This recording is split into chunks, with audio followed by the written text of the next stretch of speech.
Hello வணக்கம். Nowadays இப்போ வெயில் வேற வந்துடுச்சு, எல்லார் வீட்லேயும் ஏசி போட ஆரம்பிச்சிடும் இல்லையா? அதில் ஒரு முக்கியமான விஷயம் எல்லாருமே கவனிக்கணும்.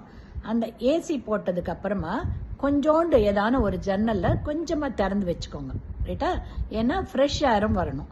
உள்ளே இருக்கிற ஏரையே அந்த ஏசி கூல் பண்ணி திருப்பி திருப்பி சர்க்குலேட் பண்ணிகிட்டே இருக்கிறதுனால நமக்கு கொஞ்சம் ஆக்சிஜன் கண்டென்ட் எல்லாமும் குறைஞ்சிரும். எப்போவுமே ஃப்ரெஷ் ஏர் கட்டாயம் வேணும். அதனால் கொஞ்சமாக ஏதான ஒரு ஜன்னலோ ஏதான ஒன்று திறந்து வச்சுக்கோங்க. இல்லைன்னா நம்மளுடைய கிட்னி ரொம்ப பாதிக்கும். இப்போ கிட்னி ஃபெயிலியருக்கு ஒன் ஆஃப் தி ரீசன் ஏசியும் தான், ரைட்டா? அந்த ஃப்ரெஷ் ஏர் இல்லாதது ஒன்று. அது மட்டும் இல்லாமல் நமக்கு வேர்வை கிட்னிக்கு ரொம்ப ஹெல்ப் பண்ணுது, ரைட்டா? வேர்வை மூலிமா நம்ம பாடியில் தேவையில்லாத சில உப்புகள், சால்ட்டு அண்ட் யூரியா இது எல்லாத்தையும் கொஞ்சம் வெளியேற்றுது. அதனால் கிட்னியோடைய ஒர்க் லோடை கொஞ்சம் குறைக்குது வேர்வை.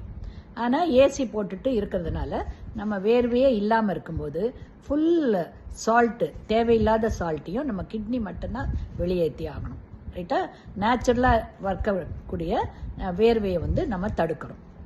அதனால் இதனாலேயும் கொஞ்சம் டேமேஜ் இருக்குது. ஃப்ரெஷ் ஏர் இல்லாததுனாலையும் கொஞ்சம் கிட்னிக்கு டேமேஜ் இருக்குது, ரைட்டா? அதனால் கொஞ்சோண்டு நீங்கள் கதவை ஏதான ஒரு ஜன்னலை திறந்து வச்சுக்கோங்க. ஃப்ரெஷ் ஏரும் கொஞ்சம் அப்போ ப்ரீத் ஆகணும். ஓகேங்களா?